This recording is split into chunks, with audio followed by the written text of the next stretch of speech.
శుభమస్తు. శ్రీరామ జయం. వినాయకుడి పూజలో విశేషమైన అంశం ఒకటి ఉంది. అది ఉపవాస వ్రతం.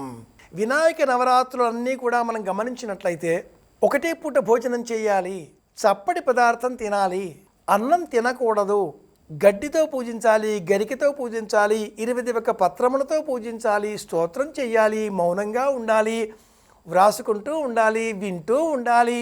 ఇలాంటి అన్నీ కూడా ఎందుకు ఇలా ఉన్నాయి? ఈ భాద్రపద మాసంలో శుక్లపక్షంలో ఏకాదశి తిథి ఒక ప్రత్యేకం. ఈ ఏకాదశికి పరివర్తిన్యేకాదశి అనే పేరు ఉంది.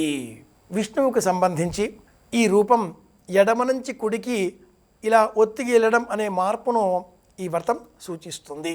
వైష్ణవ సంబంధంగా విశ్వక్సేన ఆరాధన అనే ఆరాధన ఒకటి చేస్తూ ఉంటారు. ఈ విశ్వక్సేనుల వారికి 18 ముఖాలు, అందులో 9వ ముఖం తొండముతో ఉండేటటువంటి ఏనుగు రూపంతో ఉండే వినాయక రూపం. ఇన్ని రూపాలు కాకుండా మధ్వ, స్మార్త, శైవ, వీరశైవ, ఇంకా లింగాయత అనేక మతాలు 18 ముఖాలు కాకుండా ఒక్క ముఖాన్నే అద్వైత రూపంలో ఆరాధన చేస్తే ఆ రూపమే వినాయక రూపం. గకార పూర్వ రూపం, అకారో మధ్యమ రూపం, అనుస్వరస్య ఆంతి రూపం, బిందురత్న రూపం, నాదసంధానగం సగంహిత సంధి.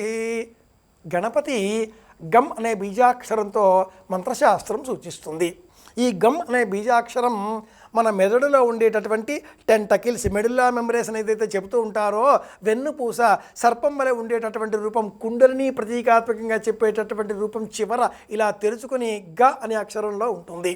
యోగశాస్త్ర సంబంధంగా 5 తొండములతో తెల్లని రూపంలో ఉండే మూలాధార చక్ర అధిష్టాత ఈ గణపతి కాగా, గణపతిని ఉద్దీపనం చేసే విధంగా ఓం గ్లౌం గం గణపతయే వర వరద సర్వజనమే వశమాన వశమాన ఇలాంటి మంత్రాలను చెబుతూ ఉంటే మనలో ఒక శక్తి జాగరూకతం అవుతుంది, ఉత్సాహం పెరుగుతుంది.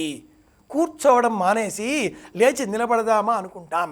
నిద్రపోవడం మాట దేవుడెరుగు తెలియని ఒక ఉత్సాహంతో ఆకలి, నిద్ర, ఆహారం అన్నీ పోయి చేసే పనిపైన లక్ష్యం ఏర్పడి లక్ష్య శుద్ధితో మనోవేగంతో ప్రయాణించడం ప్రారంభం చేస్తాం. సమస్త లోకాలు తిరిగి వచ్చినటువంటి వారికే గాణాధిపత్యం అంటూ పరమేశ్వరుడు ప్రకటించగా కుమారస్వామి నెమలి వాహనాన్ని అధిరోహించి రివ్వున పరిగెత్తాడు. అక్కడే ఉన్న వినాయకుడు ఎలుక వాహనాన్ని చూచి క్షణకాలం పాటు ఆలోచించి తల్లికి తండ్రికి ప్రదక్షిణ చేశాడు. ఇది బుద్ధి కుశలత, ఇది వివేకం.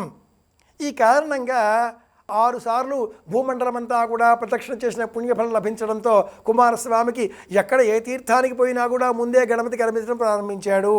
గణాధిపత్యం వినాయకుడికే సంక్రమించింది.